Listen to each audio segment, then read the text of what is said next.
Bonjour, alors donc on va corriger d'abord l'activité numéro 1, souvenir, souvenir, corps pur ou mélange. Donc ça c'est quelque chose qu'on a déjà vu en sixième et revu en cinquième. Je vous rappelle qu'un corps pur, c'est en fait composé d'un seul constituant. C'est pour ça que je l'ai mis en rose. Et un mélange, ça contient plusieurs constituants. Donc nous, maintenant qu'on a vu les atomes et les molécules, un corps pur va contenir peut-être des milliards d'atomes, mais tout identiques. Alors qu'un mélange va contenir aussi plusieurs milliards de molécules, ou d'atomes, hein, ça peut être aussi des atomes, mais il va y avoir certaines molécules ou certains atomes qui vont être différents. Donc, pourquoi j'ai colorié en rose corps pur et constitué d'un seul constituant, ça vous l'avez compris. Et dans ma liste, les seuls corps purs, c'était le dioxygène, parce que ça ne contient que des molécules O2, donc de dioxygène, et l'eau distillée, car ça contient uniquement des molécules d'eau. De la même manière, un mélange, donc je l'ai mis en jaune, est constitué de plusieurs constituants.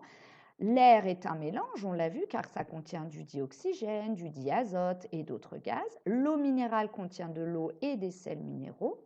Et l'huile, eh bien l'huile contient plusieurs types de molécules. Il y a des colorants naturels, il y a du gras, etc.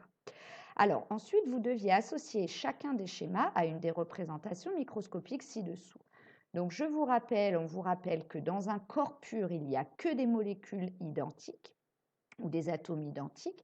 Donc on va les représenter par le même petit codage, de la même couleur et de la même forme, si on ne fait pas les vraies molécules. Ensuite, un mélange, il y aura plusieurs sortes de particules, de molécules. Et ensuite, l'état solide, on vous rappelle que tout est bien rangé et organisé dans un solide. Dans un liquide, c'est proche les uns des autres, mais ça peut un petit peu bouger, donc c'est un peu dans tous les sens. Et le gaz, c'est carrément dans tous les sens et ça occupe tout l'espace. Donc c'était assez logique. Là, on voit que les molécules sont proches les unes des autres dans tous les sens. Donc c'est un liquide et il y a plusieurs types de particules. Donc c'est un mélange liquide. Donc c'était le numéro 5.